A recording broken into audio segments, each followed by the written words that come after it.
എല്ലാ വിദ്യാർത്ഥികൾക്കും പുതിയൊരു വീഡിയോയിലേക്ക് സ്വാഗതം.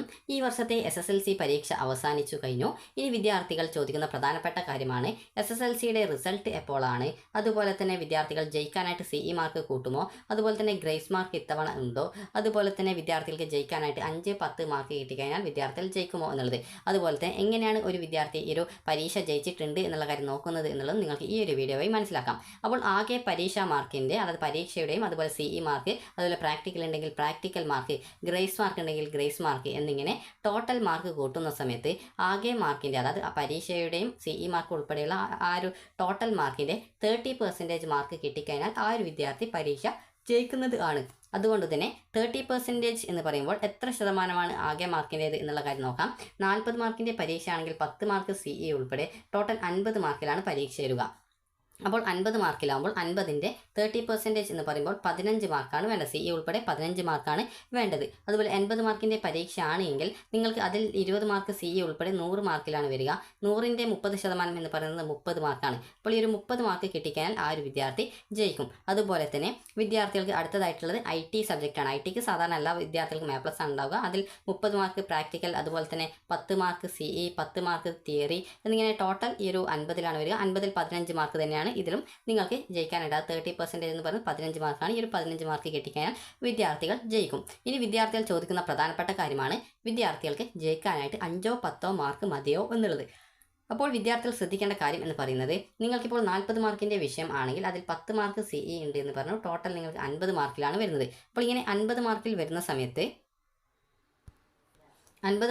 സമയത്ത് വിദ്യാർത്ഥികൾക്ക് ഈ ഒരു 10 മാർക്ക് CE എന്ന് പറയുന്നത് ടീച്ചേഴ്സ് നിങ്ങൾക്ക് എല്ലാവർക്കും തരുന്ന ഒരു മാർക്ക് ആയതുകൊണ്ട് തന്നെ ആ ഒരു 10 മാർക്ക് നിങ്ങൾക്ക് കിട്ടും. അപ്പോൾ അതുകൊണ്ട് തന്നെ ആ ഒരു 10 മാർക്ക് നിങ്ങൾക്ക് ഷുവർ ആയിട്ടുണ്ട്. അപ്പോൾ അതുകൊണ്ട് തന്നെ 10 മാർക്ക് നിങ്ങൾക്കുണ്ട്. അപ്പോൾ ഇനി അടുത്തതുള്ളത് 40 മാർക്കാണ്. അപ്പോൾ ഈ ഒരു 40 മാർക്കിൽ നിങ്ങളൊരു 5 മാർക്ക് നേടിക്കഴിഞ്ഞാൽ നേരത്തെ പറഞ്ഞ 15 മാർക്ക് നിങ്ങൾക്ക് കിട്ടും. അങ്ങനെ ഈ ഒരു 15 മാർക്ക് കിട്ടിക്കഴിഞ്ഞാൽ D+ ഗ്രേഡ് കിട്ടിയിട്ട്, അതായത് D+ ഗ്രേഡാണ് കിട്ടുക. D+ ഗ്രേഡ് കിട്ടിയിട്ട് വിദ്യാർത്ഥികൾ ഈ ഒരു പരീക്ഷ ജയിക്കും. ഇനി അതുപോലെ തന്നെ വിദ്യാർത്ഥികൾക്ക് ഇവിടെ നിങ്ങൾക്ക് കാണാം ഈ ഒരു 10 മാർക്ക് CE കിട്ടുന്നുണ്ടെന്ന്. എന്നാൽ ചില വിദ്യാർത്ഥികൾക്ക് 9 കിട്ടുള്ളൂ. അങ്ങനെയുള്ള വിദ്യാർത്ഥികൾ 6 മാർക്ക് പരീക്ഷയിൽ വാങ്ങിച്ചാലാണ് ഈ ഒരു 15 മാർക്ക് കിട്ടുള്ളൂ. അങ്ങനെ 15 മാർക്ക് കിട്ടിയാൽ ആ ഒരു വിദ്യാർത്ഥി ജയിക്കും. ഇനി നമുക്ക് 80 മാർക്കിൻ്റെ വിഷയം നോക്കാം. 80 മാർക്കിൻ്റെ വിഷയമാണെങ്കിൽ അതിൽ 20 മാർക്ക് CE ആണ് വരുന്നത്. 20 മാർക്ക് CE ഉൾപ്പെടെ 100 മാർക്കിലാണ് വരിക. അപ്പോൾ 100 മാർക്കിൽ 20 മാർക്കിൽ നിങ്ങൾക്ക് 20 കിട്ടുമെങ്കിൽ, 20 മാർക്ക് CE 20 കിട്ടുമെങ്കിൽ നിങ്ങൾ ഒരു 10 മാർക്ക് ഈ ഒരു പരീക്ഷയിൽ വാങ്ങിച്ചു കഴിഞ്ഞാൽ നിങ്ങൾക്ക് 30 മാർക്ക് കിട്ടി. അങ്ങനെ 30 മാർക്ക് കിട്ടിക്കഴിഞ്ഞാൽ നിങ്ങൾ ഈ ഒരു പരീക്ഷ ജയിക്കും. അതായത് പരീക്ഷയിൽ നിങ്ങൾക്ക് 5-10 കിട്ടിക്കഴിഞ്ഞാൽ നിങ്ങൾക്ക് ഫുൾ CE മാർക്ക് ഉണ്ടെങ്കിൽ നിങ്ങൾ ജയിക്കും. എന്നാൽ ഫുൾ CE ഇല്ലാത്ത പക്ഷം എത്ര മാർക്കാണ് ഫുൾ CEയിൽ നിന്ന് കുറവുള്ളത്, 6 മാർക്ക് നിങ്ങൾക്ക് പരീക്ഷയിൽ കിട്ടേണ്ടതായിട്ടുണ്ട്. ഇപ്പോൾ ഒരു വിദ്യാർത്ഥിക്ക് 18 മാർക്ക് മാത്രമേ അതായത് ഈ ഒരു CE മാർക്ക് ഇനത്തിൽ കൊടുക്കുന്നുള്ളൂ. അപ്പോൾ അങ്ങനെയെങ്കിൽ ആ ഒരു വിദ്യാർത്ഥി 12 മാർക്ക് ഈ ഒരു എഴുത്ത് പരീക്ഷയിൽ വാങ്ങിച്ചാൽ മാത്രമാണ് ഈ ഒരു 30 മാർക്ക് കിട്ടുകയും D+ ഗ്രേഡ് കിട്ടി ആ ഒരു വിദ്യാർത്ഥി ജയിക്കുകയും ചെയ്യുള്ളൂ. അപ്പോൾ അതുകൊണ്ട് തന്നെ വിദ്യാർത്ഥികൾക്ക് CE മാർക്ക് ഫുള്ള് കിട്ടുകയാണെങ്കിൽ വിദ്യാർത്ഥികൾക്ക് 5-10 മാർക്ക് കിട്ടിക്കഴിഞ്ഞാൽ ആ ഒരു വിദ്യാർത്ഥി പരീക്ഷ ജയിക്കുന്നതാണ്. അതുപോലെ തന്നെ SSLC പരീക്ഷ എഴുതുന്ന എല്ലാ വിദ്യാർത്ഥികളും സാധാരണഗതിയിൽ ജയിക്കാറുണ്ട്. എന്നാൽ വളരെ തീരെ മാർക്ക് കുറവുള്ള വിദ്യാർത്ഥികൾ, അതായത് 1 മാർക്കിലും താഴെ, അതായത് ഒറ്റ മാർക്കും കിട്ടില്ല എന്നുള്ള സാഹചര്യത്തിൽ മാത്രമേ വിദ്യാർത്ഥികൾ പരീക്ഷ തോൽക്കാറുള്ളൂ. കാരണം നിങ്ങൾക്ക് 5 മാർക്കോ അല്ലെങ്കിൽ 10 മാർക്കോ, 80 മാർക്കിൻ്റെ വിഷയമാണെങ്കിൽ 10ഉം 40 മാർക്കിൻ്റെ വിഷയമാണെങ്കിൽ 5ഉം മിനിമം കിട്ടിയാലേ നിങ്ങൾ ജയിക്കൂ എന്നുള്ളത് നിങ്ങൾക്കറിയാം. അപ്പോൾ 6 മാർക്കും കിട്ടാത്ത വിദ്യാർത്ഥികളിൽ മാത്രമേയാണ് ഈ ഒരു ഫെയിൽഡ് ആവാനുള്ള സാധ്യതയുള്ളത്. അതുപോലെ തന്നെ പരീക്ഷയുടെ വാല്യുവേഷൻ ചെയ്യുന്ന സമയത്ത് വിദ്യാർത്ഥികൾക്ക് കൂടുതൽ മാർക്ക് നൽകാനായിട്ടാണ് ശ്രമിക്കുക. അതുകൊണ്ട് തന്നെ ചില സമയത്ത് നിങ്ങൾക്ക് 4 മാർക്കൊക്കെയാണ് കിട്ടാൻ സാധ്യതയുള്ളൂ എങ്കിൽ കൂടി ചില സമയത്ത് റിസൾട്ട് വരുന്ന സമയത്ത് നിങ്ങൾ ജയിക്കുന്നതാണ്. അതുകൊണ്ട് തന്നെ വിദ്യാർത്ഥികൾ ഒട്ടും പേടിക്കുകയോ ടെൻഷൻ അടിക്കുകയോ ചെയ്യേണ്ടതില്ല. കാരണം ഈ ഒരു പരീക്ഷയിൽ അഥവാ നിങ്ങൾ തോൽക്കുകയാണെങ്കിൽ തന്നെ SSLCയുടെ സേ പരീക്ഷ നിങ്ങൾക്ക് എഴുതിയിട്ട് ജയിക്കാവുന്നതാണ്. ഇനി വിദ്യാർത്ഥികൾ ചോദിക്കുന്ന കാര്യമാണ് ഈ ഒരു ജയിക്കാനായിട്ട് CE മാർക്ക് കൂട്ടില്ല എന്നുള്ളത്. അപ്പോൾ ഈ CE മാർക്കും അതുപോലെ തന്നെ നിങ്ങളുടെ പരീക്ഷയുടെ മാർക്കും നോക്കിയിട്ട്, അതുപോലെ പ്രാക്ടിക്കലുള്ള സബ്ജക്റ്റ് ആണെങ്കിൽ അതിൽ പ്രാക്ടിക്കലിൻ്റെ മാർക്ക് കൂടി കൂട്ടിയിട്ട് ടോട്ടൽ നോക്കുന്ന സമയത്ത് നേരത്തെ പറഞ്ഞതുപോലെ 30% മാർക്ക് കിട്ടിയിട്ടുണ്ടോ എന്നാണ് നോക്കുക. അതായത് CE ഉൾപ്പെടെ നിങ്ങളെ ജയിക്കാനായിട്ട് ഹെൽപ്പ് ചെയ്യുമെന്നുള്ളത്. അതുപോലെ നിങ്ങൾക്ക് ഗ്രേസ് മാർക്ക് ഉണ്ടെങ്കിൽ അത് നിങ്ങൾക്ക് നിങ്ങളുടെ ഗ്രേഡിനെ കൂട്ടാനും അതുപോലെ തന്നെ നിങ്ങൾ തോൽക്കാൻ സാധ്യതയുള്ള വിഷയങ്ങളിൽ ജയിക്കാനും നിങ്ങളെ ഗ്രേസ് മാർക്ക് സഹായിക്കും. ഈ വർഷത്തെ ഗ്രേസ് മാർക്കിൻ്റെ സർക്കുലർ ഇതുവരെ വന്നിട്ടില്ല.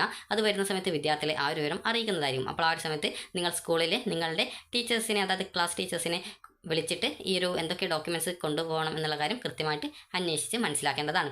ഇനി വിദ്യാർത്ഥികൾക്ക് ഈ ഒരു 40 മാർക്കിൻ്റെ പരീക്ഷയിൽ നിങ്ങൾക്ക് A+ കിട്ടാനായിട്ട് എത്ര മാർക്ക് വേണം എന്നുള്ള കാര്യം നമുക്ക് നോക്കാം. അപ്പോൾ ഞാനിപ്പോൾ ഇവിടെ പരീക്ഷയിൽ നിങ്ങൾക്ക് കിട്ടുന്ന മാർക്കിനെ മാത്രമാണ് നോക്കുന്നത്. അതുകൊണ്ട് തന്നെ നിങ്ങൾ ശ്രദ്ധിക്കേണ്ടത് നിങ്ങൾക്ക് ഈ ഒരു 10 മാർക്ക് CE അല്ലെങ്കിൽ 20 മാർക്ക് CE ഉൾപ്പെടെയുള്ള റിസൾട്ടിൽ A+ കിട്ടുമോ എന്നറിയണമെങ്കിൽ നിങ്ങൾക്ക് പ്രത്യേകിച്ച് നിങ്ങളൊന്നും ചെയ്യേണ്ടതില്ല. നിങ്ങൾക്ക് ആ ഒരു നിങ്ങളുടെ പരീക്ഷയിൽ കിട്ടുന്ന മാർക്കിനോടൊപ്പം തന്നെ ഈ ഒരു 10 മാർക്കോ 20 മാർക്കോ കൂട്ടിക്കഴിഞ്ഞാലും സെയിം ഗ്രേഡ് തന്നെയാണ് ഉണ്ടാവുക. അതുകൊണ്ട് തന്നെ നിങ്ങൾക്ക് പരീക്ഷയിൽ കിട്ടാൻ സാധ്യതയുള്ള മാർക്ക് എത്രയാണോ അതിന് നേരെയുള്ള ഗ്രേഡുകൾ നിങ്ങൾ കൃത്യമായിട്ട് മനസ്സിലാക്കിയാൽ മതിയാകും.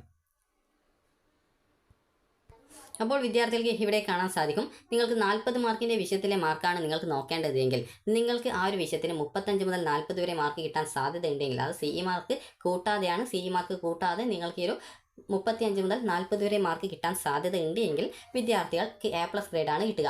30 മുതൽ 34 വരെ മാർക്ക് കിട്ടാൻ സാധ്യതയുണ്ടെങ്കിൽ ഈ ഒരു A ഗ്രേഡാണ് കിട്ടുക. അതുപോലെ 25 മുതൽ 29 വരെ മാർക്ക് കിട്ടാൻ സാധ്യതയുണ്ടെങ്കിൽ B+ ഗ്രേഡും അതുപോലെ തന്നെ 20 മുതൽ 24 വരെ മാർക്ക് കിട്ടിയാൽ B ഗ്രേഡുമാണ് കിട്ടുക. 15 മുതൽ 19 വരെ കിട്ടിയാൽ C+ ഗ്രേഡും 10 മുതൽ 14 വരെ മാർക്ക് കിട്ടിയാൽ C ഗ്രേഡുമാണ് കിട്ടുക. അതുപോലെ തന്നെ ജയിക്കാൻ വേണ്ട ഏറ്റവും കുറഞ്ഞ ഗ്രേഡാണ് D+. D+ കിട്ടണമെങ്കിൽ നിങ്ങൾക്ക് 40 മാർക്കിൻ്റെ പരീക്ഷയിൽ ഒന്നുകിൽ 5 മാർക്ക് കിട്ടണം, അല്ലെങ്കിൽ അതിൽ കൂടുതൽ ആണെങ്കിലും ഈ ഒരു 9 മാർക്ക് വരെയാണ് ഈ ഒരു D+ ഗ്രേഡ് കിട്ടുക. ഇനി അടുത്തതായിട്ടുള്ളത് 80 മാർക്കിൻ്റെ വിഷയമാണ്. 80 മാർക്കിൻ്റെ പരീക്ഷയിൽ നിങ്ങൾക്ക് എത്ര മാർക്ക് കിട്ടും? അതായത് ഗണിതശാസ്ത്രം, അതുപോലെ ഇംഗ്ലീഷ്, സോഷ്യൽ സയൻസ് എന്നിങ്ങനെയുള്ള വിഷയങ്ങൾ 80-ലാണ് വരുന്നത്. അപ്പോൾ ഈ ഒരു 80-ൽ വരുന്ന വിഷയങ്ങളിൽ നിങ്ങൾക്ക് A+ കിട്ടണമെന്നുണ്ടെങ്കിൽ 70 മുതൽ 80 വരെ മാർക്ക് നിങ്ങൾക്ക് കിട്ടാൻ സാധ്യതയുണ്ടെങ്കിൽ നിങ്ങൾക്ക് A+ ഗ്രേഡ് കിട്ടുന്നതാണ്. ഇനി 60 മുതൽ 69 വരെ മാർക്ക് കിട്ടാൻ സാധ്യതയുള്ളൂവെങ്കിൽ A ഗ്രേഡാണ്. 50 മുതൽ 59 വരെ മാർക്ക് കിട്ടിയാൽ B+ ഗ്രേഡും അതുപോലെ തന്നെ 40 മുതൽ 49 വരെ മാർക്ക് കിട്ടിയാൽ B ഗ്രേഡുമാണ് കിട്ടുക. അതുപോലെ 30 മുതൽ 39 വരെ മാർക്ക് കിട്ടിയാൽ C+ ഗ്രേഡും 20 മുതൽ 29 വരെ മാർക്ക് കിട്ടിയാൽ C ഗ്രേഡുമാണ് കിട്ടുക. അതുപോലെ തന്നെ 10 മുതൽ 19 വരെ മാർക്ക് കിട്ടിക്കാനുള്ളത് 80 മാർക്കിൻ്റെ വിഷയത്തിൽ നിങ്ങൾക്കൊരു 10 മാർക്ക് മുതൽ 19 വരെ മാർക്ക് കിട്ടിയാൽ D+ ഗ്രേഡുമാണ് കിട്ടുക. അപ്പോൾ ഇത്രയുമാണ് ഇതിൻ്റെ റിസൾട്ട് എന്ന് പറയുന്നത്. അതുപോലെ 1 മുതൽ 9 വരെ കിട്ടിയാൽ D ഗ്രേഡും 1-നും താഴെ 0 ആണെങ്കിൽ E ഗ്രേഡുമാണ് കിട്ടുക. പ്രത്യേകം ശ്രദ്ധിക്കേണ്ടത് നിങ്ങളുടെ SSLCയുടെ റിസൾട്ട് വരുന്ന സമയത്ത് അതിൽ നിങ്ങൾക്ക് ഏത് ഗ്രേഡാണ് എന്നാണ് രേഖപ്പെടുത്തിയിട്ടുണ്ടാവുക. അതായത് A+ ആണോ A ആണോ ഈ ഒരു രീതിയിൽ ഏത് ഗ്രേഡാണ് കിട്ടിയത് എന്നാണ് രേഖപ്പെടുത്തിയിട്ടുണ്ടാവുക. അങ്ങനെ നോക്കുന്ന സമയത്ത് റിസൾട്ടിൽ നിങ്ങൾക്ക് D ഗ്രേഡോ E ഗ്രേഡോ ഉണ്ട് എങ്കിൽ വിദ്യാർത്ഥികൾ ആ ഒരു വിഷയം തോൽക്കുന്നതും പിന്നീട് SSLCയുടെ സേ പരീക്ഷയ്ക്കുള്ള രജിസ്ട്രേഷൻ മെയ് മാസത്തിൽ രജിസ്ട്രേഷൻ ചെയ്യാവുന്നതും പരീക്ഷ ജൂൺ മാസത്തിൽ നടക്കുന്നതും ആയിരിക്കും. അതുപോലെ തന്നെ വിദ്യാർത്ഥികൾ ശ്രദ്ധിക്കേണ്ടത് അഥവാ ഏതെങ്കിലും സബ്ജക്റ്റ് തോൽക്കുകയാണെങ്കിൽ പേടിക്കേണ്ട ആവശ്യമില്ല. കാരണം നിങ്ങൾക്ക് പിന്നീട് SSLC സേ പരീക്ഷ എഴുതി ജയിക്കാവുന്നതാണ്. അപ്പോൾ വിദ്യാർത്ഥികൾക്ക് ഈ ഒരു വീഡിയോ ഉപകാരപ്രദമായിട്ടുണ്ടെങ്കിൽ ലൈക്ക് ചെയ്യുക, ഷെയർ ചെയ്യുക. Thank you for watching.